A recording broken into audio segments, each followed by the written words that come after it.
పోల్చడం అనేది హెడ్డింగ్. దాంతో పాటు ఇంకా సుమారుగా 11 హెడ్డింగ్లు ఉన్నాయి. మొత్తం 12 హెడ్డింగ్లు జాతీయ ఆదాయాన్ని పోల్చడం అనేది ఒక హెడ్డింగ్. మిగిలిన 11 హెడ్డింగ్స్ అనేది ఒక్కొక్క దాని గురించి మనం మాట్లాడుకుంటాం. కానీ ఎక్కువ ప్రశ్నలు దీని చుట్టే తిరుగుతుంటాయి. జాతీయ ఆదాయాన్ని పోల్చేటప్పుడు ఎలాంటి అంశాలు పరిగణలోకి తీసుకుంటారనేది మనం లాస్ట్ క్లాస్ లో చూసాం.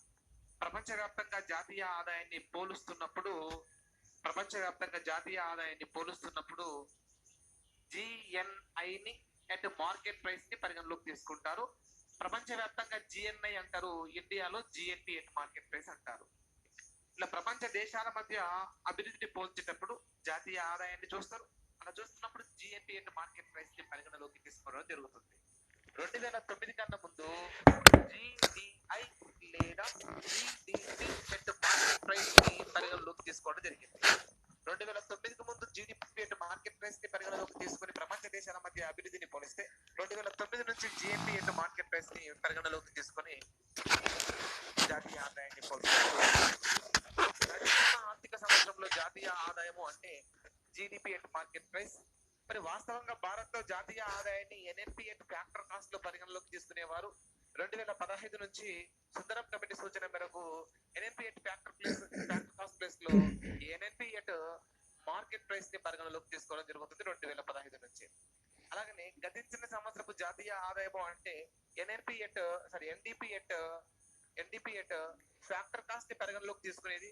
అది 2015 నుంచి ఎన్డిపి అండ్ మార్కెట్ ప్రైస్ ని పరిగణలోకి తీసుకుంటున్నాం. ప్రజెంట్ గా గతించిన సంవత్సరపు జాతీయ ఆదాయాన్ని ఎన్డిపి అండ్ మార్కెట్ ప్రైస్, ఓకేనండి. వాస్తవంగా ఆర్థిక పరిభాషలో భారత్ యొక్క జాతీయ ఆదాయాన్ని ఎన్ఎన్పి అండ్ మార్కెట్ ప్రైస్ లో తీసుకోవడం జరుగుతుంది. 2015కు ముందు ఎన్ఎన్పి అండ్ ఫ్యాక్టర్ కాస్ట్ ఉండే, అలాగనే ఎన్డిపి అండ్ ఫ్యాక్టర్ కాస్ట్ ఉంటుండే. గతించిన సంవత్సరం జాతీయ ఆదాయానికి NDP and factor cost. Bharat లో వాస్తవంగా ఆర్థిక పరిభాషలో జాతీయ ఆదాయం అంటే ఎన్ఎన్పి అండ్ ఫ్యాక్టర్ కాస్ట్ ఉండే. అభివృద్ధిని పోలుస్తున్నప్పుడు ఒక్కొక్కసారి ఒక్కొక్క భావనను మనము పరిగణలోకి తీసుకోవాలి.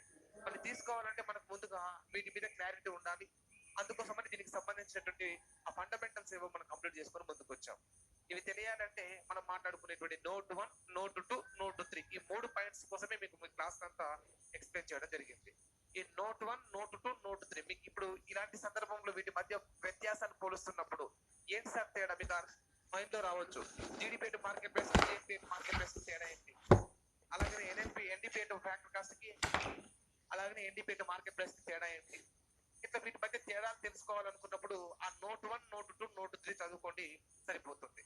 వీటిని బేస్ చేసుకుని ఆ ఎగ్జామ్ లో ప్రశ్నలు ఎలా ఉంటాయంటే అప్లికేషన్ టైప్ క్వశ్చన్స్ అంటూ కొన్ని ప్రాబ్లమెటిక్స్ వస్తాయి దాంట్లో. సో మరి అలాంటప్పుడు కూడా మనం ఆన్సర్ చేయాలంటే ఈ ఫార్ములా ఫుల్ఫిల్ చేయగలగాలి. ఎన్డిపి అంటే మార్కెట్ ప్రైస్ ని ఫుల్ఫిల్ చేయగలగాలి. సో అవి చేయగలగాలి అంటే నేను చెప్పిన నోట్ 1, నోట్ 2, నోట్ 3 ఆ 3 పాయింట్స్ ని బేస్ చేసుకుని మనం వీటన్నిటిని మనం కంప్లీట్ చేసుకోవచ్చు. సరే, మరి ప్రపంచవ్యాప్తంగా అభివృద్ధి పరంగా పోలుస్తున్నప్పుడు ప్రధానంగా జాతీయ ఆదాయాన్ని పరిగణలోకి తీసుకున్నప్పుడు మరి ఏ దేశ జాతీయ ఆదాయం ప్రపంచంలో అత్యధికంగా ఉంది? కేవలం జాతీయ ఆదాయాన్ని పోల్చి మాత్రమే ఒక దేశం యొక్క అభివృద్ధిని చెబుతుంటే అది అంత ఎక్యురసీ వరల్డ్ కాదని, తర్వాత చాలా మెజర్మెంట్స్ పుట్టుకొచ్చాయని మాట్లాడుతున్నాం. మరి జాతీయ ఆదాయాన్ని పోల్చుకుని ప్రపంచ దేశాల మధ్య అభివృద్ధిని పోలుస్తున్నప్పుడు ఎక్కువ జాతీయ ఆదాయం ఉన్న దేశం ప్రపంచవ్యాప్తంగా ముందు స్థాయిలో ఉంటుందని అర్థం. ఏ దేశం యొక్క జాతీయ ఆదాయం ఎక్కువగా ఉంటుందో ఆ దేశము అభివృద్ధి పరంగా ముందున్నట్లు. దీనికి సంబంధించి ప్రపంచ bank, international bank for reconstruction and development అని చెప్పబడుతున్న సంస్థ ప్రపంచ బ్యాంకు ప్రపంచ దేశాలకు ర్యాంకులు ఇస్తుంది. ర్యాంకులు ఇచ్చి ఏ దేశం జాతీయ ఆదాయం పరంగా ముందుంది అనే అంశంపైన ఇది స్పష్టంగా చేస్తుంది. ఈ ఐబిఆర్డి యొక్క నివేదిక 2020-21 ప్రకారము 2021 సంవత్సరంలో ఉన్నట భారత్ $3.10 బిలియన్ డాలర్లతో ప్రపంచంలో అత్యధిక జాతీయ ఆదాయం కలిగిన దేశాలలో భారత్ 5వ స్థానంలో ఉంటుందని చెప్పడం జరిగింది. మరొకసారి రిపీట్ చేసి చూడండి. 2021 ముందస్తు అంచనా ఇదంతా. 2021 నాటికి భారత్ ప్రపంచంలో అత్యధిక జాతీయ ఆదాయం కలిగిన దేశాలల్లా భారత్ 5వ స్థానంలో ఉంటుందని. మరి మొదటి స్థానంలో ఉన్నటువంటి దేశం ఏంటి అంటే యుఎస్ఏ. యుఎస్ఏ ఎప్పుడు చూసినా టాప్ లో ఉంటది, జాతీయ ఆదాయం ఎక్కువగా ఉన్న దేశం. అలాంటి యుఎస్ఏ యొక్క జాతీయ ఆదాయము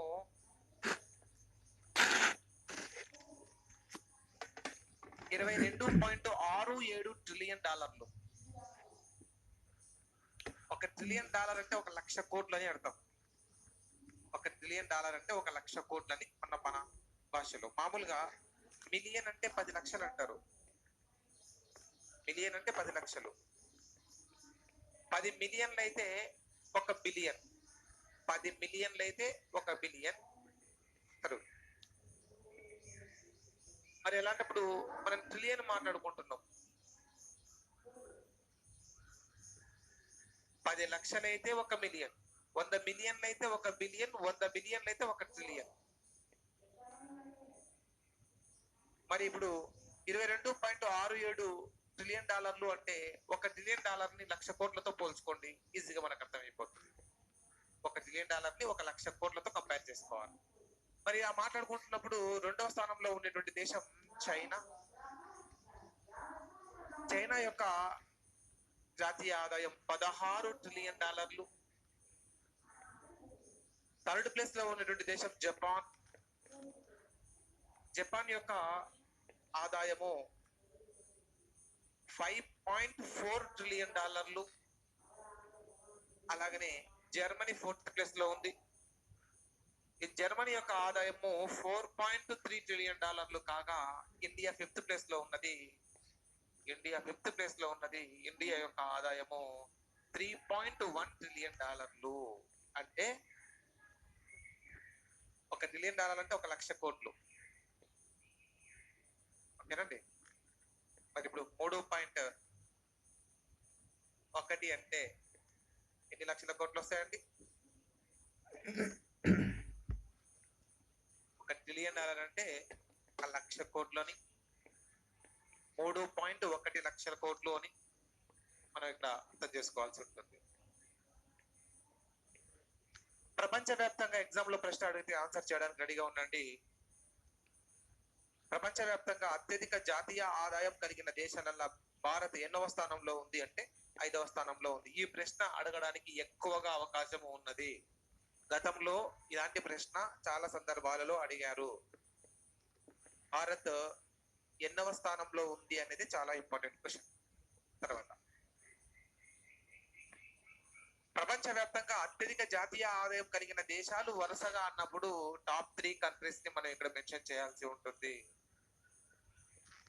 ప్రపంచవ్యాప్తంగా అత్యధికంగా జాతీయ ఆదాయం కలిగినటువంటి దేశాలు అన్నప్పుడు టాప్ 3 కంట్రీస్ ని వరుసగా మెన్షన్ చేయాలి. అప్పుడు టాప్ 3 అన్నప్పుడు USA, China, Japan. As usual గా చాలా సందర్భాలలో చాలా సంవత్సరాల కాలం నుంచి ఈ 4 వరుసగా ఉంటున్నాయి. 5వ ప్లేస్ లో అప్పుడప్పుడు ఫ్రాన్స్ వస్తుంది, యూకే వస్తుంది, భారత్ వస్తుంది. 5వ స్థానం ఒకటే మారుతుంది తప్ప చాలా సంవత్సరాల కాలం నుండి అత్యధిక జాతీయ ఆదాయం కలిగిన దేశాల జాబితాలో టాప్ 1, 2, 3, 4 ప్లేస్లు మారట్లేదు. 5th ప్లేస్ లో అప్పుడప్పుడు యూకే దేశం కానీ ఫ్రాన్స్ దేశం కానీ ఉండడానికి అవకాశం ఉంటుంది. కానీ ఈ టాప్ 4 ప్లేస్ లో ఎలాంటి మార్పులు లేవు. ఇది ప్రపంచంలో అత్యధిక జాతీయ ఆదాయం కలిగిన దేశాల జాబితా. దీనికి సంబంధించి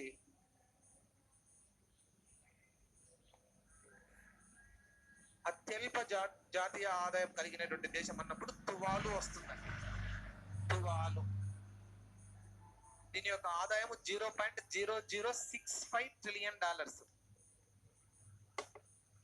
0.0065 ట్రిలియన్ డాలర్స్. అతి తక్కువ జాతీయ ఆదాయం కలిగిన దేశాలలో తువాలు ఉంటుంది. సో ఎగ్జామ్ లో ఎక్కువగా ఉన్నటువంటి దేశాలని ప్రశ్న కింద అడుగుతారు. ఓకేనండి. ఎగ్జామ్ లో అడిగే అవకాశం ఉందంటే మీరు చెప్పాల్సిన అవసరం లేదు, నేనే చెప్పి మీకు రాపిస్తా. సో డేటా అనేటువంటిది ఇప్పుడు ఇంపార్టెంట్ కాదు ఎగ్జామ్లలో. So data based questions important. ఓకేనండి. సరే, అత్యధిక జాతీయ ఆదాయం కలిగిన దేశాలు వరుసగా యుఎస్ఏ, చైనా, జపాన్. ఇదే మన ఆన్సర్. ఇవి గుర్తుపెట్టుకోవాల్సిన అవసరం లేదు. నువ్వు ఇక్కడ ఈ డేటా నువ్వు గుర్తుపెట్టుకోవాల్సిన అవసరం లేదు. ఈ డేటా బేస్ చేసుకుని ఇవి గుర్తుపెట్టుకోవాలి. సో లాస్ట్ ప్లేస్ లో ఉన్న దేశం తువాలు. చివరి స్థానాలు అనేటువంటి ఎప్పుడు పెద్దగా అడగరు. ఫస్ట్ టాప్ ప్లేస్ లో ఉన్నటువంటి దేశాలు అడుగుతారు. సరే, మీరు అడిగారు కాబట్టి నేను ఆన్సర్ చెప్తున్నా. తువాలు 0.0065 ట్రిలియన్ డాలర్స్. ఓకేనండి. రైట్, గుర్తుపెట్టుకోండి.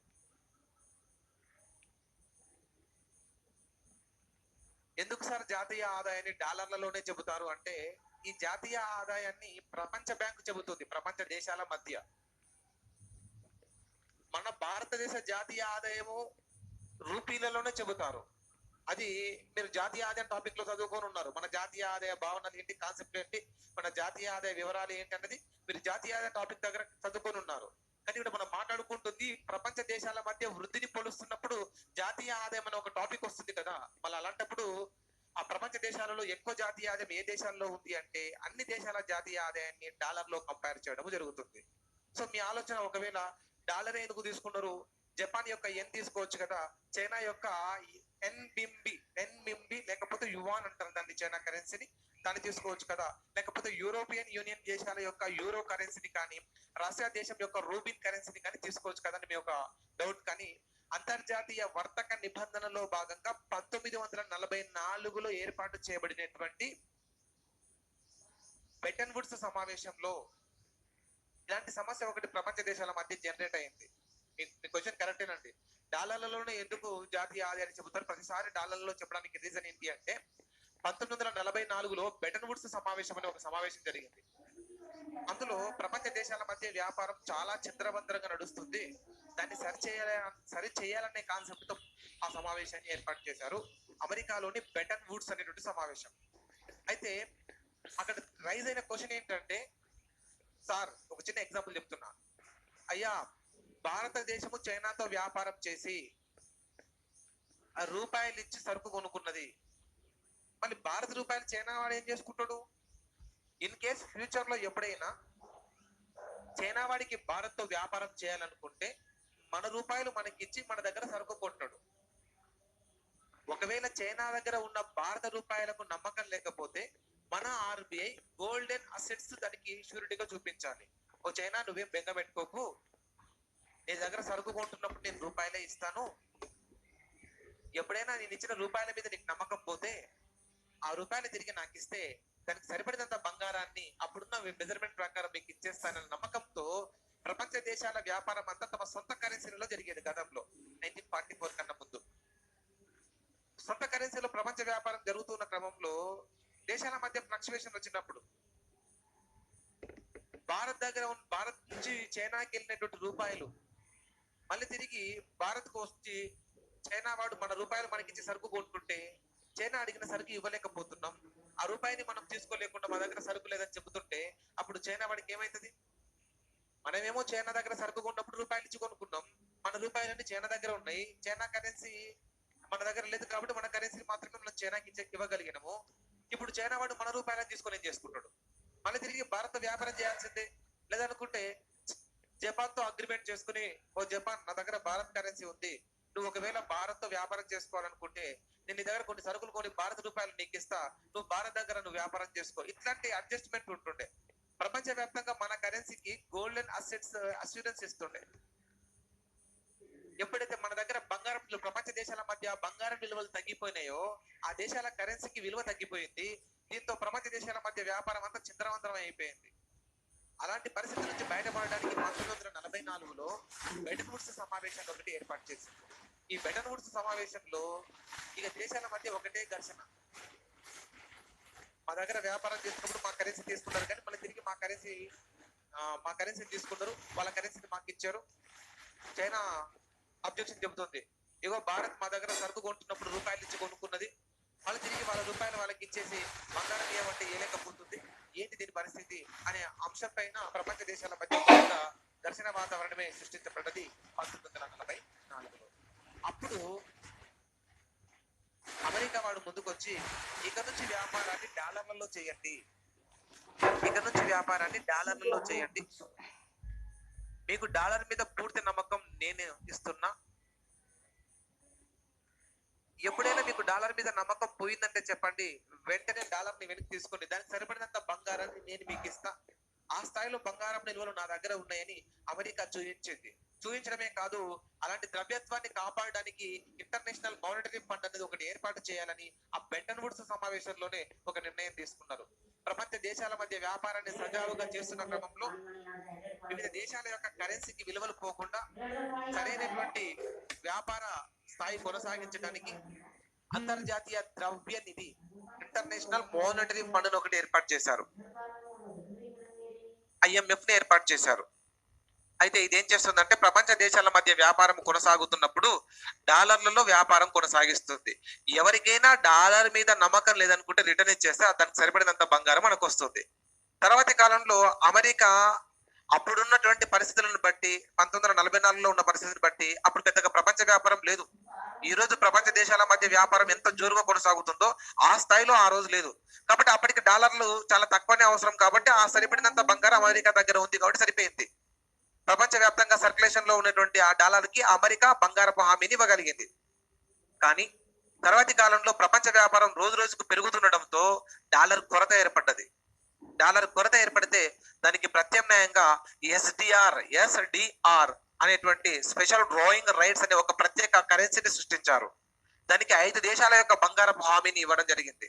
5 దేశాల యొక్క బంగారపు హామీతో ఓకేనండి, UK, USA, China, Japan, Russia 5 దేశాల యొక్క కరెన్సీల యొక్క అస్యూరెన్స్ తో ఎస్డిఆర్ ని సృష్టించడం జరిగింది. దాంట్లో యుఎస్ఏ యొక్క డాలర్, బ్రిటన్ యొక్క పౌండ్, యూరోపియన్ యూనియన్ యొక్క యూరో, జపాన్ యొక్క యెన్ అండ్ చైనా యొక్క యువాన్. చైనా కరెన్సీకి సింబల్ లేదు. ప్రపంచవ్యాప్తంగా తమ అధికార కరెన్సీకి చిహ్నాలు కలిగిన దేశాలు 5 మాత్రమే. ఇక్కడ ఉన్నటువంటి డాలరు, పౌండ్, యూరో, యెన్ తో పాటు రూపీ. సో ఈ 5, ఇందులో రష్యా కరెన్సీ లేదు, కేవలం ఈ 5 దేశాల కరెన్సీయే. ఈ 5 దేశాల కరెన్సీకి ఉన్నటువంటి బంగారపు అస్యూరెన్స్ ని బేస్ చేసుకుని ఎస్డిఆర్ ని సృష్టించారు. ఈ ఎస్డిఆర్ ద్వారా ఇప్పుడు ప్రపంచ వ్యాపారం కొనసాగుతుంది. ఎస్డిఆర్ లని చాలా తక్కువ మొత్తంలో ఉన్నాయి, ఎక్కువ వ్యాపారం అనేది డాలర్లలోనే జరుగుతుంది. అంటే అమెరికా వాడు ప్రపంచ వ్యాప్తంగా వ్యాపార స్థాయి కొనసాగుతున్నప్పుడు డాలర్ల సంఖ్య పెంచగలగాలంటే ఆ స్థాయిలో బంగారం నిల్వలను అస్యూరెన్స్ గా చూపించడంలో విఫలం అవడంతో కొత్త కరెన్సీని ఇంట్రొడ్యూస్ చేయడం జరిగింది ఐఎంఎఫ్ ఇంట్రొడ్యూస్ చేసిన కొత్త కరెన్సీనే ఎస్డిఆర్ అంటాం, స్పెషల్ డ్రాయింగ్ రైట్స్ అంటాం. ఇదే కాకుండా ఐఎంఎఫ్ ఈ ఎస్డిఆర్లు కూడా ప్రపంచ వ్యాపారానికి సరిపోకపోవడంతో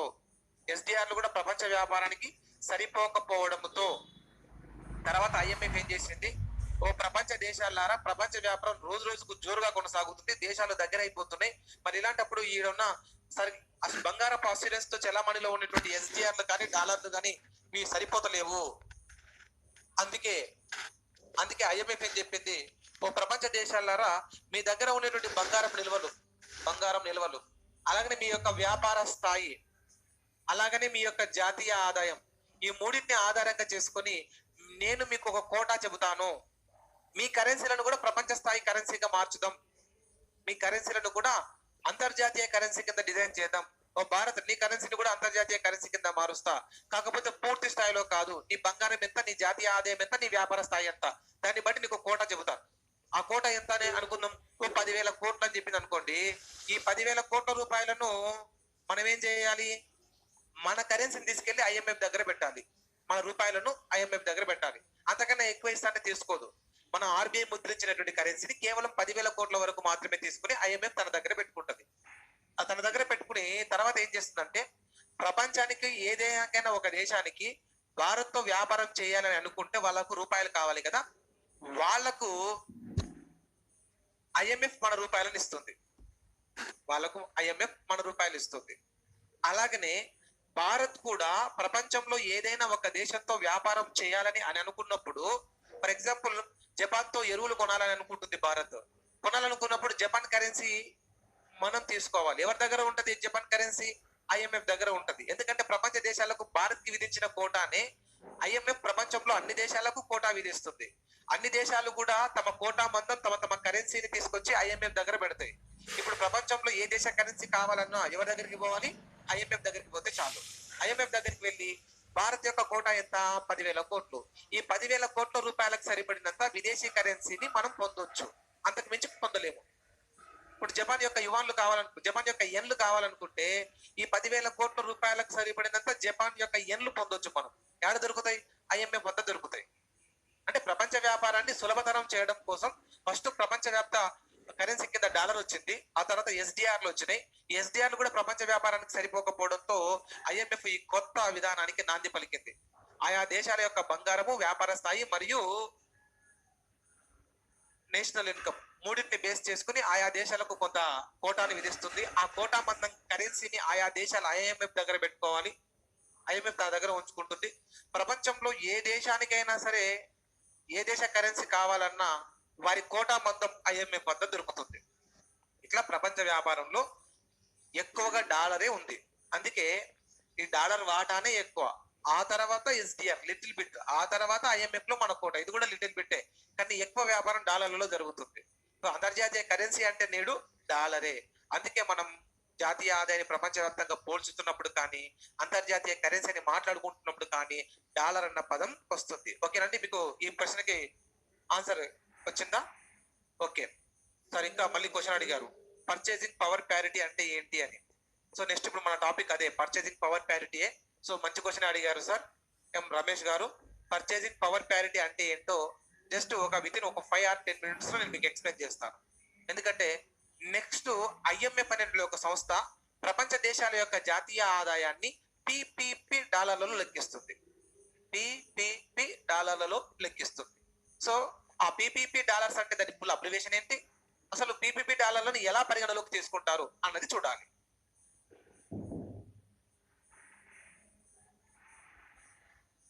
ఇప్పటికైతే మీరు గుర్తుంచుకోవాల్సిన అంశం ఏంటంటే, ప్రపంచంలో అత్యధిక జాతీయ ఆదాయం కలిగిన దేశాలలో టాప్ 3 పొజిషన్ లో ఉండే దేశాలు యుఎస్ఏ, చైనా, జపాన్. ప్రజెంట్ గా భారత్ ఎన్నో స్థానంలో ఉంది అంటే 5th ప్లేస్ లో ఉంది. ఈ విషయం గుర్తుంచుకోండి, ఎగ్జామ్ కు మీకు ఈ point okay. Data based question అడగాలనుకుంటే ఇలా అడుగుతారు. ఒకవేళ డైరెక్ట్ గా డేటానే అడగాలనుకోండి, 2021 సంవత్సరం నాటికి భారత్ యొక్క జాతీయ ఆదాయము ఐబిఆర్డి ప్రకారం అని అడిగింది అనుకోండి, స్పెషల్ గా భారత్ అడుగుతున్నాడు కాబట్టి డేటా గుర్తుపెట్టుకోవాలి. ఎంత? $3.10 trillion. ఓకేనండి, ఎక్కడ డేటా గుర్తుపెట్టుకోవాలి, ఎక్కడ డేటా బేస్డ్ క్వశ్చన్ గుర్తుపెట్టుకోవాలనేది మనకు ముందుగానే ఒక అవగాహన ఉండాలి. లేకపోతే ఎగ్జామ్ లో ప్రతి డేటా పనికొచ్చి డేటాను గుర్తుంచుకొని పోయి ఎగ్జామ్ లో కూర్చున్నాం అనుకోండి, పెద్దగా యూజ్ ఉండదు. డేటా బేస్డ్ క్వశ్చన్స్ వేరు, డేటా క్వశ్చన్స్ వేరు. టాప్ 3 కంట్రీస్ ఏవి అంటే యుఎస్ఏ, చైనా, జపాన్ అన్నావు కదా. ఇప్పుడు ఇందులో ఎక్కడైనా డేటా ఉందా? లేదు, కానీ డేటా బేస్డ్ క్వశ్చన్ అది, అర్థమైంది అనుకుంటా. ఓకేనండి, భారత్ ఎన్నో స్థానంలో ఉంది? 5వ స్థానంలో ఉంది. అందులో డేటా ఏమీ లేదు, 5వ స్థానం ఒకటే క్వశ్చన్ అక్కడ. సో భారత్ ఎంత జాతీయ ఆదాయాన్ని కలిగి ఉంది అని అంటే $3.10 trillion. ఇక్కడ 5th ప్లేస్ లో ఉంది అని చెప్పడం అనేది డేటా బేస్డ్ క్వశ్చన్ అవుతుంది. ఓకే కదండి, రైట్. ఇప్పుడు ఐబిఆర్డి ప్రకారం భారత్ 5th ప్లేస్ లో ఉంది, అది కూడా $3.10 trillion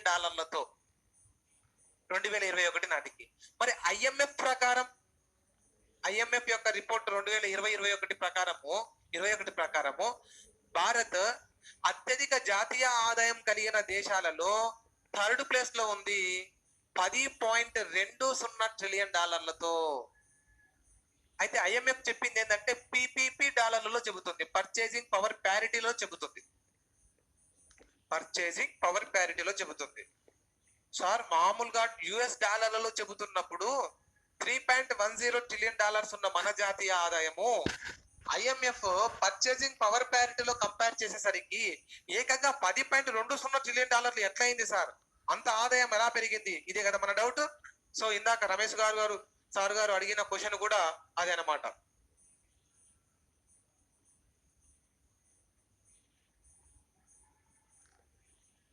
సార్ యూకేలోనే ఫస్ట్ ఇండస్ట్రియలైజేషన్ వచ్చింది. ఎందుకు బ్యాక్ లో ఉన్నది యూకే, ఎందుకు ప్లేస్ లో లేదు? ప్రపంచంలో ఫస్ట్ సారి పారిశ్రామిక విప్లవం, ఇండస్ట్రియలైజేషన్ వచ్చింది యూకేలోనే కదా. పారిశ్రామిక విప్లవం వచ్చింది ఇంగ్లాండ్ లో కదా. మరి ఇంగ్లాండ్ ఎందుకు ఫస్ట్ ప్లేస్ లో లేదు ఈ రోజు? అమెరికా ఎందుకు ఫస్ట్ ప్లేస్ లో ఉందని ఒక క్వశ్చన్ అడిగారు సార్. ఎవరో కదారి రవీందర్ గారు. సార్ యూకే 2 ప్రపంచ యుద్ధాలు చేసింది. మొదటి ప్రపంచ యుద్ధంలో నాశనం అయింది, గెలిచినా కానీ నాశనం అయింది. యుద్ధాలు చేసిన ఏ దేశాలైనా నాశనం అయిపోతాయి. 2వ ప్రపంచ యుద్ధం చేసిన యూకే ఆల్మోస్ట్ ఆల్ ఓడిపోయినంత పని అయింది, కానీ గెలిచింది. యుద్ధాలు చేసి గెలిచిన ఆర్థికంగా విపరీతమైనటువంటి నష్టం వస్తుంది. ఈ 2 యుద్ధాల వల్లనే యూకే వెనకబడిపోయింది. అమెరికా ఓన్లీ ప్రేక్షక పాత్ర పోషిస్తూ అవసరం అనుకున్నప్పుడు రెండవ ప్రపంచ యుద్ధంలో పెట్టుబడిదారు దేశాలను కాపాడుకోవడానికి 1942లో ఎంటర్ అయింది యుఎస్ఏ. రెండవ ప్రపంచ యుద్ధం 1939లో జరుగుతున్నప్పుడు ఫస్ట్ స్టార్టింగ్ నుంచి యూకేనే ఫుల్ యుద్ధంలో పార్టిసిపేట్ చేసింది. కానీ పెట్టుబడిదారు దేశాలు ఓడిపోతున్నాయి అన్న విషయాన్ని తెలుసుకున్నటువంటి పశ్చిమ యూరప్ దేశాలు నాశనం అయిపోతున్నాయి అన్న సంగతి తెలుసుకునేటువంటి ఆ యూకే ఓడిపోతున్న సంగతి తెలుసుకున్న అమెరికా యూకే యొక్క పెట్టుబడిదారి వ్యవధానాన్ని కాపాడడానికి, జపాన్ యొక్క ఆధిపత్యాన్ని తగ్గించడానికి రెండవ ప్రపంచ యుద్ధంలో పాల్గొన్నది. ఒక హిరోషిమా నాగసాకి 2 బాంబులు వేసి జపాన్ని అతలాకుతం చేసింది. దీంతో యుఎస్ఏ ఎంటర్ అవడంతో రెండవ ప్రపంచ యుద్ధంలో బ్రిటన్ గెలుపొందింది. అదే యుఎస్ఏ ఎంటర్ కాకపోతే రెండవ ప్రపంచ యుద్ధంలో మాక్సిమం యూకే ఓడిపోయేది. సో 2 ప్రపంచ యుద్ధాల వల్ల యూకే వెనకబడిపోయింది. మిత్రమా గుర్తుపెట్టుకోండి. సంబంధం లేని క్వశ్చన్లు అడగకండి. సరే, ఒక అడగడం కాబట్టి ఓకే పర్లేదులే, కానీ టాపిక్ అంతా డైవర్ట్ అయిపోతుంది. ఓకేనండి, రైట్. మరి ఇప్పుడు మీరు అడిగిన క్వశ్చన్ ఏంటంటే, రమేష్ గారు అడిగిన క్వశ్చన్ పర్చేసింగ్ పవర్ ప్యారిటీ అంటే ఏంటి?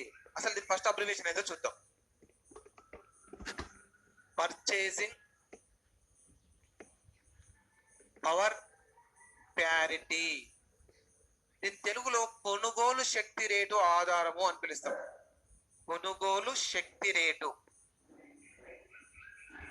అని పిలుస్తాం. ఇంగ్లీష్ లో పిపిపి అంటే పర్చేసింగ్ పవర్ ప్యారిటీ. మొదటి పీకి అర్థం పర్చేసింగ్, రెండవ పీకి అర్థం పవర్, మూడవ పీకి అర్థం ప్యారిటీ. తెలుగులో కొనుగోలు శక్తి రేటు అని. ఇదేంటి సార్ అంటే, భారత్ లో 1 కేజీ మామిడి పండ్లు అండి ప్రజెంట్ గా ఈరోజు 40 రూపాయలకే దొరుకుతున్నాయి. కనీసం కేజీకి 4 మామిడి పండ్లు వస్తాయి. ఒక మామిడి పండు ధర 10 రూపాయలు మన ఇండియా ధరలో అయితే. ఇదే మామిడి పండును నువ్వు అమెరికాలోనో ఇంగ్లాండ్లోనో కొనడానికి పోతే ఒక మామిడి పండు ధర కనీసం 400 రూపాయలు ఉంటుంది ఇండియన్ కరెన్సీతో కంపేర్ చేసుకుంటే. అంటే మామిడి పండు కరెన్సీ వాల్యూ ఇండియాలో ఒకలా ఉంది, అమెరికాలో ఒకలా ఉంది. అమెరికాలో ఇదే మామిడి పండు కొంటే 400 రూపాయలు చెల్లించాలి ఇండియన్ కరెన్సీ అయితే. దాని డాలర్లో కంపేర్ చేసి చెప్పుకుంటే ఇండియా కరెన్సీకి 400 అవుతుంది. అదే మామిడి పండును యూకేలో కొనుగోలు చేయకపోతే అక్కడ సుమారుగా 400 లేదా 500 రూపాయలు చెల్లించాల్సి ఉంటుంది. మరి ఇండియాలో మాత్రం 10 రూపాయలకే వస్తుంది. 1 కేజీ చికెన్ కొనాలంటే ఇండియాలో గరిష్టంగా 200 రూపాయలు పెడితే కేజీ చికెన్ వస్తుంది. ఇదే కేజీ చికెన్ నువ్వు యూకేలో కొనాలి అంటే 2000 రూపాయలు పెట్టాలి. ఇండియాలో 2000 రూపాయలకు వచ్చేటువంటి ఒక మంచి క్వాలిటీ షర్ట్ అమెరికాలో 10,000 రూపాయలకు వస్తుంది. అమెరికాలో జస్ట్ $1 కి వచ్చే ఒక థమ్స్అప్ బాటిల్ ఇండియాలో కనీసం 18-20 రూపాయలు పెట్టాల్సి వస్తుంది. అంటే ప్రపంచవ్యాప్తంగా వస్తువుల ధరలు అనేటువంటివి వేరుగా ఉన్నాయి. ఇండియాలో ఒక నెలలో హ్యాపీగా బతకాలంటే, హైదరాబాద్ లో ఒక లివింగ్ కాస్ట్ బట్టి హైదరాబాద్ లో 1 మంత్ బతకాలంటే 5,000 రూపాయలు ఉంటే చాలు, హాస్టల్లో ఉంటూ హ్యాపీగా బతకొచ్చు. కానీ అమెరికాలో నువ్వు 1 నెల బతకాలంటే కనీసం ఇండియన్ కరెన్సీతో కంపేర్ చేసుకుంటే 20,000 నుంచి పైనే ఖర్చు అవుతుంది తప్ప తక్కువ ఖర్చు కాదు. ఎందుకు? లివింగ్ కాస్ట్, రూమ్ రెంట్లు కావచ్చు, తినే ఫుడ్ కాస్ట్ కావచ్చు, అక్కడ ఉంటున్నటువంటి ఆ లైఫ్ లివింగ్ కాస్ట్ కావచ్చు, ఏదైనా కానీ అంటే డిఫరెంట్ గా ఉంటాయి. ఇప్పుడు జపాన్ లో ఒకలా ఉంటది లివింగ్ కాస్ట్, చైనాలో ఒకలా ఉంటది లివింగ్ కాస్ట్, ఇండియాలో ఒకలా ఉంటది. సో ఇండియాలోని వివిధ సిటీస్ లో లివింగ్ కాస్ట్ ఒక్కొక్కలా ఉంటది. నువ్వు బెంగళూరుకి వెళ్తే ఈ 5,000 రూపాయలు నెలకి ఏం సరిపోవు, హైదరాబాద్ లో సరిపోతున్నాయి. అంటే లివింగ్ కాస్ట్ డిఫరెన్స్ గా ఉంటది. ఇప్పుడు భారతీయులు ఏవైతే వస్తువులు కొంటున్నారో, చెల్లించే రూమ్ రెంట్లు కానీ, ఆ డైలీ హైలీ కన్సంప్షన్ గుడ్ అత్యధిక వినియోగ శక్తి గల వస్తువులపైన మనం చేసే ఖర్చు కానీ, సబ్బులు, పేస్టులు వగైరా వాటి మీద చేసే ఖర్చు కానీ, మనం వెహికల్ ని నడిపించుకోవడానికి పెట్రోల్ పెంచుకుంటున్నాం కదా దాని ఖర్చు కానీ, వీటన్నిటిని కూడా మన ఇండియాలో మనం పొందుతున్న ప్రతి ఖర్చును కూడా యుఎస్ఏ డాలర్లతో కంపేర్ చేస్తారు. ప్రపంచంలో అన్ని దేశాల యొక్క ప్రజల యొక్క కొనుగోలు శక్తిని యుఎస్ఏ డాలర్లతో కంపేర్ చేసి చెబుతారు. సో మన దేశంలో ఒక 2,000 రూపాయలు పెట్టి ఒక షర్ట్ కొన్నాం అనుకోండి, అది దాని కాస్ట్ యుఎస్ఏ లో 10,000 రూపాయలు ఉంది అనుకోండి, మనం కొన్న షర్ట్ ఖరీదు 2,000 రూపాయలు లేకుండా 10,000 రూపాయలు అని మెన్షన్ చేస్తారు అక్కడ. ఎందుకంటే యుఎస్ఏ డాలర్ తోనే కంపేర్ చేయాలన్నమాట. నువ్వు 1 కేజీ చికెన్ కొనుక్కొని తింటున్నావు ఇండియాలో అంటే 200 రూపాయలు మెన్షన్ చేయాలి అక్కడ. ఓకేనండి. యుఎస్ఏ లో కేజీ చికెన్ ధర ఎంత ఉందో ఆ డాలర్ ని ఇక్కడ మెన్షన్ చేస్తారు. అంటే మనం కొనే ప్రతి ఒక్క వస్తువు యొక్క రేటును డాలర్ తోనే కంపేర్ చేస్తారు. డాలర్ తోనే కంపేర్ చేసి అప్పుడు ఆయా దేశాల యొక్క కొనుగోలు శక్తి రేటును డాలర్లలో చెబుతారు. అలా చెబితే ప్రపంచంలో అత్యధిక జాతీయ ఆదాయం కలిగిన దేశాలల్లో ఫస్ట్ ప్లేస్ చైనా ఉంటదండి. పిపిపి డాలర్ల ఆధారంగా చూస్తే, కొనుగోలు శక్తి రేటు ఆధారంగా చూస్తే, చైనా ప్రజలు కొనుగోలు చేసే ప్రతి వస్తువును చైనా యొక్క కరెన్సీ అయిన యువాన్లలో కాకుండా అమెరికా కరెన్సీ అయిన డాలర్లతో లెక్కించి చైనా యొక్క కొనుగోలు శక్తి రేటు చెబితే, చైనా యొక్క ఆదాయము 2021 నాటికి 26.65 ట్రిలియన్ డాలర్లతో అత్యధిక జాతీయ ఆదాయం కలిగిన దేశాలలో ఫస్ట్ ప్లేస్ లో ఉంది, పిపిపి డాలర్ల ఆధారంగా. మరి అమెరికా సేమ్ 22.67 ట్రిలియన్ డాలర్లే. మామూలుగా చూసినా అమెరికా యొక్క ఆదాయం 22.67 ట్రిలియన్ డాలర్లే. పర్చేసింగ్ పవర్ ప్యారిటీలో చెప్పినా కూడా అమెరికా యొక్క జాతీయ ఆదాయం 22.67 ట్రిలియన్ డాలర్లే. ఎందుకంటే అమెరికా యొక్క కొనుగోలు శక్తి రేటును ఆధారంగానే కదా ప్రపంచ దేశాల యొక్క కొనుగోలు శక్తిని మనం కంపేర్ చేస్తుంది. అలాంటప్పుడు అమెరికా యొక్క జాతీయ ఆదాయము ఐబిఆర్డి ప్రకారం అంతే, ఐఎంఎఫ్ ప్రకారం అంతే. కానీ భారత యొక్క జాతీయ ఆదాయము ఐబిఆర్డి ప్రకారం 3.10 ట్రిలియన్ డాలర్లు, అదే ఐఎంఎఫ్ ప్రకారం 10.20 ట్రిలియన్ డాలర్లు.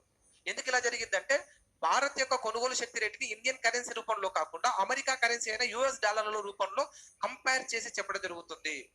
అలా అమెరికా యొక్క కొనుగోలు శక్తిని మన ఇండియా యొక్క కొనుగోలు శక్తితో కంపేర్ చేసుకుంటే మన జాతీయ ఆదాయం ఎంత ఉంది?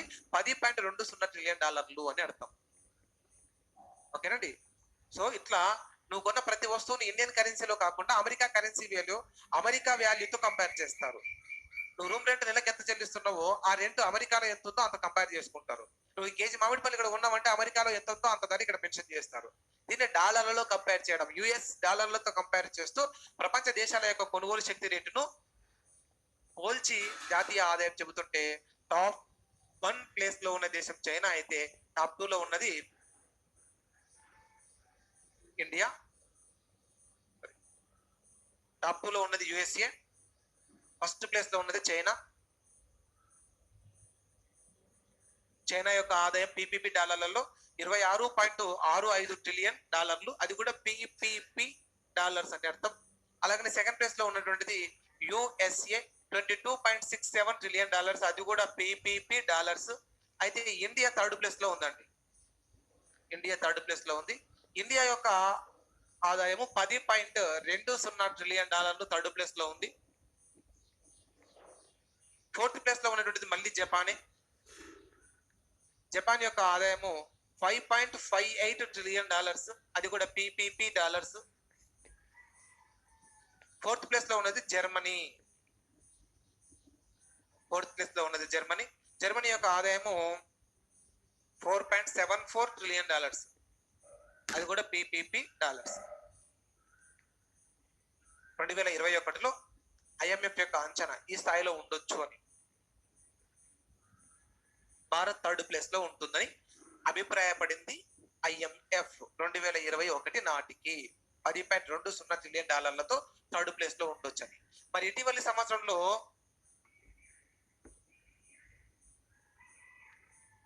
లాస్ట్ ఒక 5 years నుంచి నువ్వు కంపేర్ చేసుకున్నా ఈ టాప్ 3 పొజిషన్లు మారలే, టాప్ 5 పొజిషన్లు మారలే నిజానికంటే. కాస్త డాలర్స్ చేంజ్ అయినాయి అటు ఇటు, కానీ ఈ పొజిషన్లు చేంజ్ కాలేదు. ఫస్ట్ చైనానే, సెకండ్ యుఎస్ఏనే, థర్డ్ ఇండియానే, ఫోర్త్ జపానే, ఫిఫ్త్ జర్మనీ. సో ఈ పొజిషన్స్ అనేటువంటివి మారట్లేదు, అవి అలాగనే కంటిన్యూ అవుతున్నాయి. సో మీరు ఇక్కడ డేటాను గుర్తుంచుకోవాలని అనుకున్నప్పుడు ఇండియా డేటా గుర్తుపెట్టుకోండి చాలు. మిగిలింది గత previous exams question paper compare చేసుకుంటే గతంలో ఎప్పుడూ అడగలేదు. టాప్ పొజిషన్ లో ఉన్న యుఎస్ఏ యొక్క జాతీయ ఆదాయం మన ఇండియా వాళ్ళకి ఏం అవసరం, అందుకే ఎగ్జామ్లో ఏం అడగరు. టాప్ పొజిషన్ లో ఉన్నటువంటి దేశాలు వరుసగా అడిగితే అడగొచ్చు, ఇండియా ఎంతో స్థానంలో ఉందో అడిగితే అడగొచ్చు. అలాగనే ఇండియా యొక్క జాతీయ ఆదాయం పిపిపి డాలర్లలో ఎంత, యుఎస్ డాలర్లలో నార్మల్ యుఎస్ డాలర్లలో ఎంత అని అడగొచ్చు. ఓకేనండి. ఏమండి పర్చేసింగ్ పవర్ ప్యారిటీ అనేటువంటిది అర్థమైందా? బోర్డు మీద క్లారిటీగా కనబడట్లేదు. సరే థిక్ పెన్ యూజ్ చేయడానికి ట్రై చేస్తాను. ఇంకేమండి మీకు పిపిపి డాలర్లు ఎలా క్యాల్కులేట్ చేస్తారో అర్థమైందా సార్?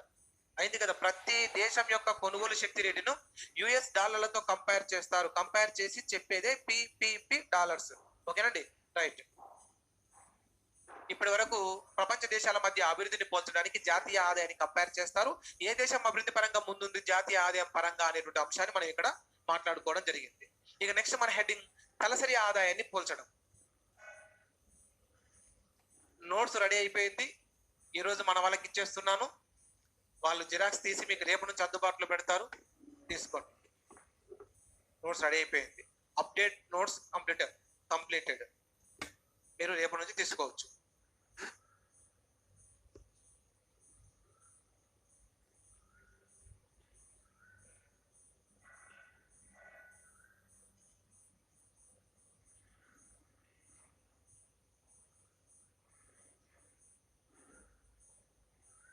సరే చెప్పండి చూద్దాం. ప్రపంచవ్యాప్తంగా అత్యధిక జాతీయ ఆదాయం కలిగిన దేశాలు వరుసగా టాప్ 3 పొజిషన్ లో ఉన్నాయి. చెప్పండి. ఐబిఐ ప్రకారం టాప్ 3 పొజిషన్ లో ఉన్నటువంటి దేశాలు first USA, China, Japan. Very good. అదే పిపిపి డాలర్లలో అయితే వరుసగా ఉన్న 3 ప్లేసులు చెప్పండి. పిపిపి డాలర్లలో అయితే ఐఎంఎఫ్ ప్రకారం పిపిపి డాలర్లలో అయితే first China, second USA, third India. Okay, ఈ కాన్సెప్ట్ అర్థమైతే చాలు. నార్మల్ గా ఐబిఆర్డి ప్రకారం భారత్ 5వ స్థానంలో ఉంటే పిపిపి డాలర్ల ప్రకారం భారత్ 3వ స్థానంలో ఉన్నది. గుర్తుంచుకోండి, సరిపోతుంది. ఓకే, రైట్ అండి. ఎక్కువగా ప్రశ్నలు ఇండియన్ ఎకానమీ క్వశ్చన్స్ అన్ని కూడా సబ్జెక్ట్ బేస్డ్ క్వశ్చన్స్ వస్తాయి. State economy questions, Telangana state economy questions అన్ని కూడా అప్డేట్ ఓరియంటెడ్ క్వశ్చన్స్ వస్తాయి. సో స్టేట్ ఎకానమీ చదువుకుంటున్న మీరందరూ కూడా అప్డేట్ బేస్డ్ క్వశ్చన్స్, రాష్ట్ర ప్రభుత్వం ప్రవేశపెడుతున్న కొత్త కొత్త విధానాలు, వాటిని బేస్ చేసుకొని క్వశ్చన్స్ వస్తాయి. ఇండియన్ ఎకానమీ క్వశ్చన్స్ అన్ని కూడా సబ్జెక్ట్ బేస్డ్ క్వశ్చన్స్ ఎక్కువ, డేటా బేస్డ్ క్వశ్చన్స్ కన్నా సబ్జెక్ట్ బేస్డ్ క్వశ్చన్స్ ఎక్కువ. ఇండియన్ ఎకానమీలో సబ్జెక్ట్ చాలా ఉంటది, డెప్త్ ఎక్కువగా ఉంటది. అది పట్టకపోతే క్వశ్చన్స్ కి ఆన్సర్లు రావు. అందుకే మనం కాన్సెప్ట్ మెయిన్ ఇంపార్టెంట్. ఈ డేటా ఇది పెద్దగా ఇబ్బంది ఏం పెట్టదు మిమ్మల్ని. ఇండియన్ ఎకానమీలో డేటా మిమ్మల్ని అస్సలు ఇబ్బంది పెట్టదు. కానీ తెలంగాణ ఎకానమీలో అడుగడుగున మిమ్మల్ని డేటా ఇబ్బంది పెడుతుంది, అడుగడుగున అప్డేట్ వస్తారు. ఇండియన్ ఎకానమీలో మిమ్మల్ని బాగా ఇబ్బంది పెట్టేవి కాన్సెప్ట్లే. సో ఆ కాన్సెప్ట్ల మీద ఎక్కువగా ఫోకస్ చేయండి ఇండియన్ ఎకానమీలో. తెలంగాణ ఎకానమీకి వచ్చేసరికి మొత్తం అప్డేట్స్ బేస్డ్ క్వశ్చన్స్ ఉంటాయి తెలంగాణ ఎకానమీలో. మీరు 2012 గ్రూప్ 2 క్వశ్చన్ పేపర్ ఒకసారి తెప్పించుకొని మీరు బాగా అబ్జర్వ్ చేయండి. 2012 గ్రూప్ 2 అప్పుడు ఏపీఎస్సీ కండక్ట్ చేసింది గ్రూప్ 2 క్వశ్చన్ పేపర్. చాలా అద్భుతంగా ఉన్నది క్వశ్చన్ పేపర్. అందులో 100 మార్కులు దాటిన వారి సంఖ్యను వేళ్ల మీద లెక్క పెట్టొచ్చు. గవర్నమెంట్ ప్రతి ఒక్కరి మార్క్ లిస్ట్ ని వెబ్సైట్ లో ఉంచింది, వేల మీద లెక్క పెట్టొచ్చు. 2017 ఏపీఎస్సీ కండక్ట్ చేసిన గ్రూప్ 2 క్వశ్చన్ పేపర్ కూడా అంతే టఫ్ గా ఉంది. దీనికి సంబంధించిన తాలూకు సమాచారం అంతా వెబ్సైట్ లో ఉంది. మీరు ఎకానమీలో 100 మార్కులు దాటిన వారిని, 110 మార్కులు దాటిన వారిని ఊరికి జస్ట్ లెక్క పెట్టొచ్చు. 110 మార్కులు దాటిన వారిని 2017 ఏపీఎస్సీ కండక్ట్ చేసినటువంటి గ్రూప్ 2 ఎగ్జామ్ లో ప్రతి ఒక్కరి మార్క్ లిస్ట్ జోనల్ వైడ్ గా అందుబాటులో పెట్టారు. అందులో ఎకానమీలో 110 మార్కులు దాటిన వాళ్ళు వేళ్ల మీద లెక్క పెట్టొచ్చు. కారణం ఏంటంటే స్టేట్ ఎకానమీని మొత్తం డేటా బేస్డ్ క్వశ్చన్స్ అడిగారు. స్టేట్ ఎకానమీ మొత్తం అంతే ఉంది. ఇండియన్ ఎకానమీ మొత్తం సబ్జెక్ట్ బేస్డ్ క్వశ్చన్స్ అడిగారు. సో ఇండియన్ ఎకానమీలో సబ్జెక్ట్ నాలెడ్జ్ ఉండాలి, దాన్ని బేస్ చేసుకుని క్వశ్చన్స్ ఉండాలి. అదే తెలంగాణ ఎకానమీకి వచ్చేసరికి డేటా బేస్డ్ క్వశ్చన్స్, డేటాని బేస్ చేసుకుని క్వశ్చన్స్ వస్తుంటాయి. సో అది మనం గుర్తుపెట్టుకోవాలి. ఇక నెక్స్ట్ మన రెండవ హెడ్డింగ్ తలసరి ఆదాయాన్ని పోల్చడం.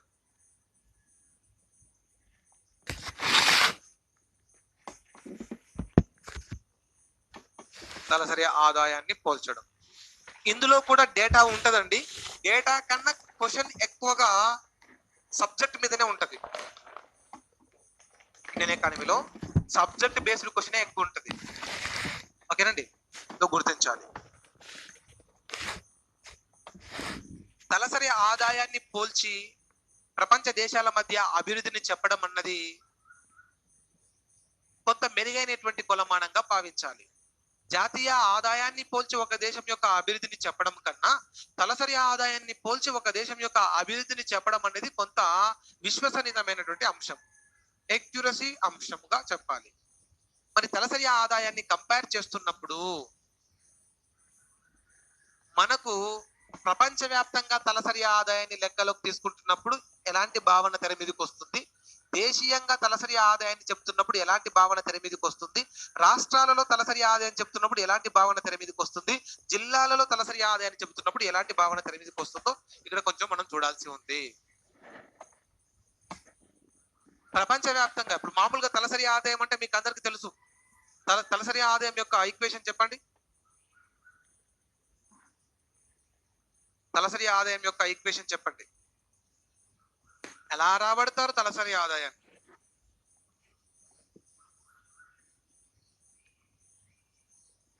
వెరీ గుడ్, ఆన్సర్ కరెక్ట్ చేస్తున్నారు. తలసరి ఆదాయాన్ని పర్ క్యాపిటా ఇన్కమ్ అంటాం. Per capita income is equal to national income by population. ఇది దీని యొక్క ఫార్ములా. చిన్నప్పటి నుంచి చదువుతూనే ఉన్నాం, ఇప్పుడు మళ్ళీ చెప్పుకుంటున్నాం. సో తెలవని వాళ్ళు ఇంకెవరైనా స్టక్ అయి ఉంటే ఈ విషయంలో ఇప్పుడు క్లారిటీ తీసుకోండి. ఏ దేశం యొక్క తలసరి ఆదాయానైనా, ఏ రాష్ట్రం యొక్క తలసరి ఆదాయానైనా, ఏ జిల్లా యొక్క తలసరి ఆదాయానైనా ఇలాగనే చెప్పాలి.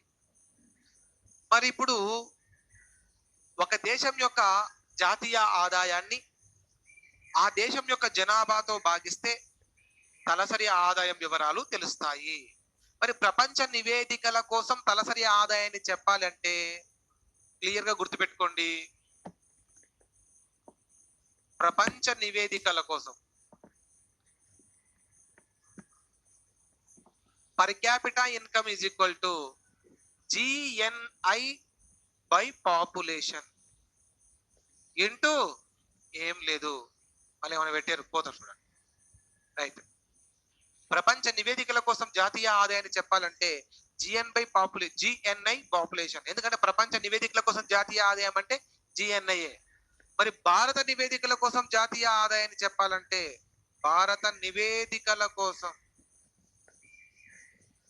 జాతీయ ఆదాయం చెప్పాలి అంటే PCI ఈజ్ ఈక్వల్ టు, గతంలో NNP@ ఫ్యాక్టర్ కాస్ట్ ఉంటుండే, ఇప్పుడు NNP@ market price by population ని తీసుకోవడం జరుగుతుంది. సుందరం కమిటీ సూచన మేరకు 2015 నుంచి NNP@ ఫ్యాక్టర్ కాస్ట్ కు బదులుగా NNP@ మార్కెట్ ప్రైస్ ని తీసుకుంటున్నారు. వాస్తవానికి ఆర్థిక పరిభాషలో జాతీయ ఆదాయం చెప్పాలి అంటే, ఆర్థిక పరిభాషలో చెప్పాలంటే NNP@ factor cost by population తీసుకోవాలి. ఇది ఎక్యురసీ. తలసరి ఆదాయాన్ని ఎక్యురసీగా చెప్పాలంటే ఫ్యాక్టర్ కాస్ట్ లోనే చెప్పాలి. మార్కెట్ ప్రైస్ లో చెప్తే వచ్చే ప్రాబ్లం ఏంటి అంటే పన్నుల ప్రభావం ఉంటది. పన్నుల వల్ల ప్రజల ఆదాయం పెరగడం కరెక్ట్ కాదు. ఫ్యాక్టర్ కాస్ట్ లో ఉన్న జాతీయ ఆదాయం కన్నా మార్కెట్ ప్రైస్ లో జాతీయ ఆదాయం ఎక్కువ ఉంటది. ఎక్కువ ఉండడానికి కారణం పన్నులు కలపబడి ఉంటాయి. కాబట్టి ఆ పన్నుల ద్వారా ప్రజల ఆదాయం పెరిగినట్లు చూపించడం అనేది అంత సరైన అంశం కాదు. అయినా నివేదికల కోసం 2015 నుంచి ఇది అంశాన్ని తీసుకుంటున్నారు, గుర్తుంచుకోవాలి. ప్రపంచ నివేదికల కోసం ఒక దేశం జాతీయ ఆదాయాన్ని ఏ భావనలో చూస్తారు? GNI భావనలో చూస్తారు. భారత జాతీయ ఆదాయాన్ని NNP@ మార్కెట్ ప్రైస్ తో పరిగణలోకి తీసుకుంటున్నారు 2015 నుంచి. అంతకుముందు 2015కు ముందు NNP@ ఫ్యాక్టర్ కాస్ట్ ని పరిగణలోకి తీసుకునేవారు. మరి రాష్ట్రాల యొక్క తలసరి ఆదాయాన్ని చెప్పాలంటే GSDP బై స్టేట్ పాపులేషన్ తీసుకుంటారు.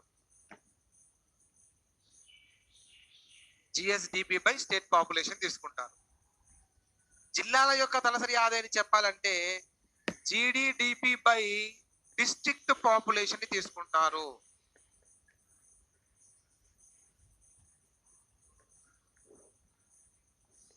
మీకు GSDP అంటే గ్రాస్ స్టేట్ డొమెస్టిక్ ప్రొడక్ట్.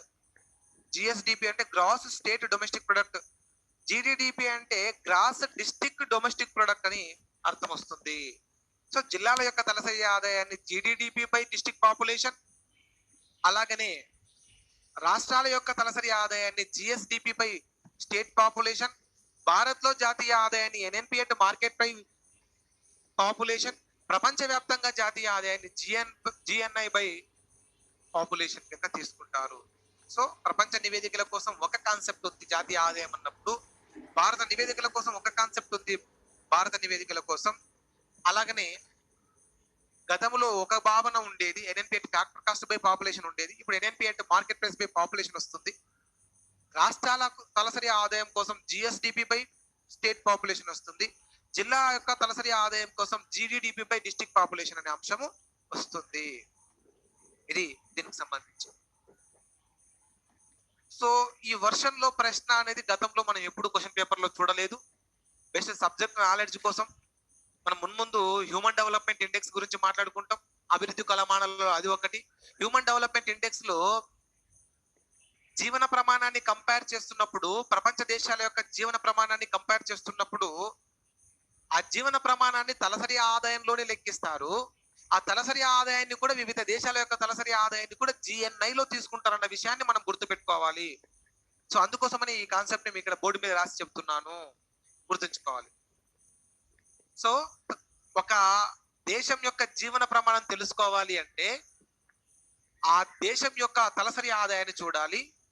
అది ప్రపంచ నివేదికల కోసం కాబట్టి GNI లేదా GNP నెట్ మార్కెట్ ప్రైస్ ని తీసుకోవాలి. ఈ అంశాన్ని గుర్తుపెట్టుకోండి. జిల్లా తలసరి ఆదాయాన్ని తెలుసుకోవడం కోసం GDP బై డిస్ట్రిక్ట్ పాపులేషన్ అంటే జిల్లా యొక్క ఆదాయము అని అర్థం. GDP అంటే GSDP అంటే రాష్ట్రం యొక్క ఆదాయము అని అర్థం. ఒకవేళ రాష్ట్రం యొక్క నికర తలసరి ఆదాయం తెలవాలి అంటే, రాష్ట్రం యొక్క నికర తలసరి ఆదాయం చెప్పాలంటే NSDP బై స్టేట్ పాపులేషన్ తీసుకోవాలి. NSDP by state population. మరి జిల్లా యొక్క నికర తలసరి ఆదాయం చెప్పాలంటే, జిల్లా యొక్క నికర తలసరి ఆదాయం చెప్పాలంటే NDDP బై డిస్ట్రిక్ట్ పాపులేషన్ తీసుకోవాలి. మామూలుగా GSDP అని తీసుకొని బై స్టేట్ పాపులేషన్ తీసుకున్న వాళ్ళం ఇంతవరకు. జిల్లా యొక్క ఆదాయం చెప్పమంటే GDDP బై డిస్ట్రిక్ట్ పాపులేషన్ అని చెప్తున్నాం.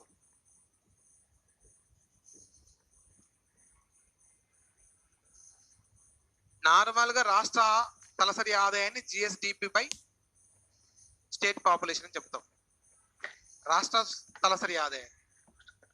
జిల్లా తలసరి ఆదాయాన్ని GDDP బై డిస్ట్రిక్ట్ పాపులేషన్ అని చెబుతాం. మరి అలాంటప్పుడు రాష్ట్రం యొక్క నికర తలసరి ఆదాయం చెప్పాలి అంటే, రాష్ట్రం యొక్క నికర తలసరి ఆదాయాన్ని చెప్పాలంటే NSDP బై స్టేట్ పాపులేషన్. జిల్లా యొక్క నికర తలసరి ఆదాయం చెప్పాలంటే NDDP by district population. Net state domestic product అని అర్థము NSDP అంటే. NDDP అంటే నెట్ డిస్ట్రిక్ట్ డొమెస్టిక్ ప్రొడక్ట్ అని అర్థం. ఇవన్నీ కూడా మీరు జాతీయ ఆదాయం కాన్సెప్ట్ చదివే ఉంటారు. కానీ మనం ఇప్పుడు తలసరి ఆదాయాన్ని పోల్చుతున్నప్పుడు జిల్లా పరంగా ఏం చూడాలి, దేశీయ పరంగా ఏం చూడాలి, అంతర్జాతీయ పరంగా ఏం చూడాలనే అంశాన్ని మీరు ఇక్కడ చూసుకోవాల్సి ఉంటది.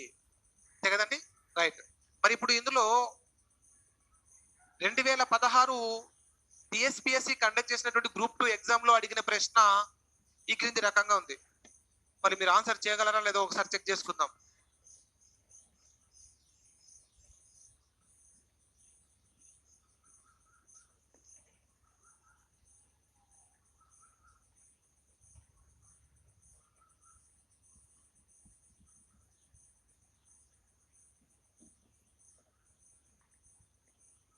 ఇందులో తలసరి ఆదాయ వృద్ధి రేటు తెలియాలి అంటే నేను ఆప్షన్లు ఇస్తాను, ఆన్సర్ చేయాలి.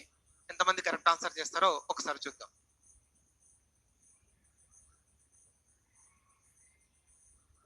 తలసరి ఆదాయ వృద్ధి రేటును సూచించున్నది క్వశ్చన్. క్లియర్ గా బోర్డు మీద రాస్తున్న క్వశ్చన్. తలసరి ఆదాయ వృద్ధి rate is equal to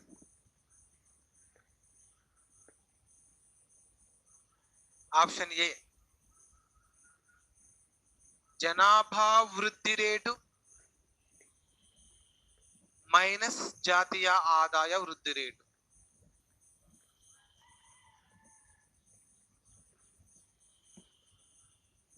option B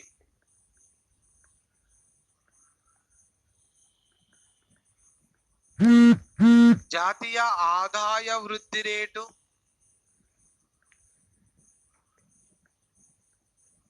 plus జనాభా వృద్ధి రేటు.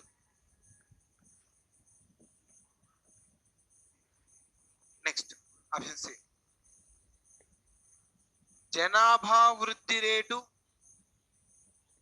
ప్లస్ ఇంటూ జాతీయ ఆదాయ వృద్ధి రేటు.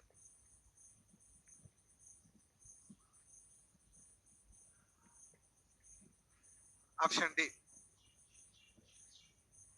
జాతీయ ఆదాయ వృద్ధి రేటు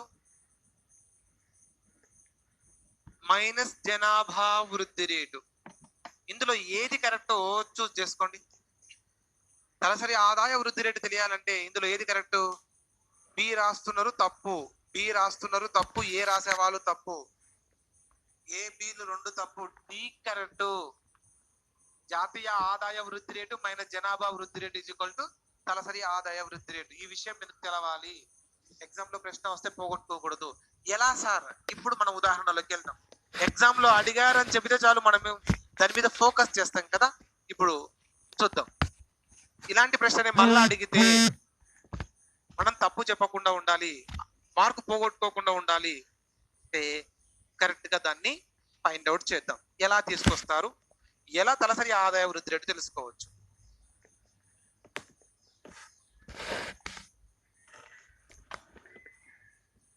జాతీయ ఆదాయ